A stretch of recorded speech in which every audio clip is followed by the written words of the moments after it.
नमस्कार दोस्तों, स्वागत है आपका हमारे इस YouTube चैनल में। दोस्तों, सब कहते हैं कि मरने के बाद कुछ भी साथ नहीं जाता है, सब यहीं का यहीं धरा रह जाता है। आदमी खाली हाथ आया था और खाली हाथ चला जाता है, लेकिन यह सत्य नहीं है। दुनिया में ऐसी कई बातें हैं, लेकिन वह सत्य नहीं है। तो चलिए जानते हैं कि आदमी जन्म लेता है तो क्या साथ लाता है, और जब वह मर जाता है तो क्या साथ ले जाता है। हिंदू धर्म कहता है कि व्यक्ति जो साथ लाया था वह तो साथ ले ही जाएगा, साथ ही वह भी साथ ले जाएगा जो उसने इस जन्म में अर्जित किया है। क्या साथ लाया था और क्या अर्जित किया है, यह जानना जरूरी है। व्यक्ति जब जन्म लेता है तो अपने साथ 3 चीजें लाता है: संचित कर्म, स्मृति और जागृति। हाँ, एक चौथी चीज भी है, और वह है सूक्ष्म शरीर। मृत्यु के बाद मात्र यह भौतिक शरीर या देह ही नष्ट होती है, जबकि सूक्ष्म शरीर जन्म जन्मांतरों तक आत्मा के साथ संयुक्त रहता है। यह सूक्ष्म शरीर ही जन्म जन्मांतरों के शुभ अशुभ संस्कारों का वाहक होता है। संस्कार अर्थात हमने जो भी अच्छे और बुरे कर्म किए हैं वे सभी और हमारी आदतें।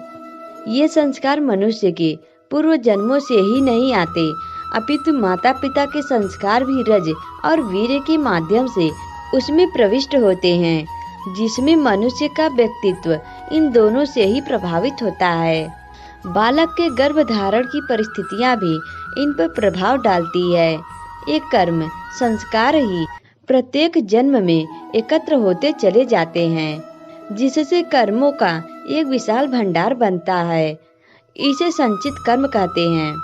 अब जब व्यक्ति मरता है तो इन्हीं संचित कर्मों में इस जन्म के कर्म भी एकत्रित करके ले जाता है। इन संचित कर्मों में से एक छोटा हिस्सा हमें नए जन्म में भोगने के लिए मिल जाता है। इसे प्रारब्ध कहते हैं। ये प्रारब्ध कर्म ही नए होने वाले जन्म की योनि व उसमें मिलने वाले भोग को निर्धारित करते हैं।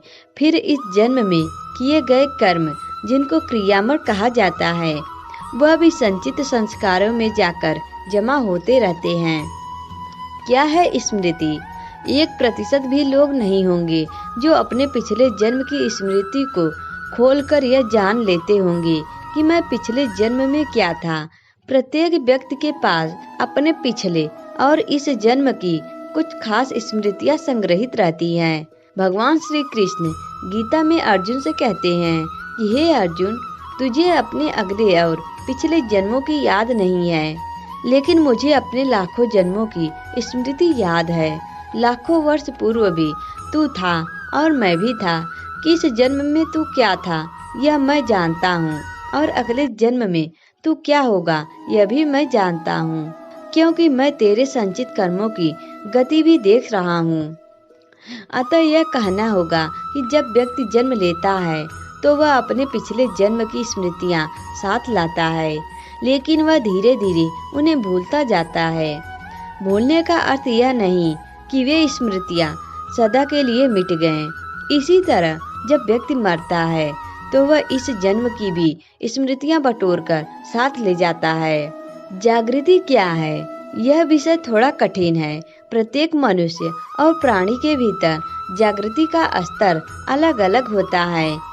यह उसकी जीवन शैली, संवेदना और सोच पर निर्भर करता है। उदाहरण के लिए हम समझ सकते हैं कि एक कुत्ता मनुष्य कम जागृति है, जैसे एक शराबी व्यक्ति होता है। आप में बेहोशी का स्तर ज्यादा है, तो आप भावना और विचारों के वश में रहकर ही जीवन यापन करेंगे। अर्थात आपके जीवन में भोग, संभोग और भावना ही महत्वपूर्ण होगी।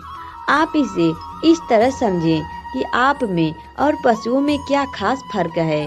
आप कपड़े पहनते हैं और थोड़ा बहुत सोचते हैं, लेकिन आप में वही सारी प्रवृत्तियां हैं जो कि एक पशु में होती है, जैसे ईर्ष्या, क्रोध, काम, भूख, लालच, मद आदि सभी तरह की प्राथमिक प्रवृत्तियां।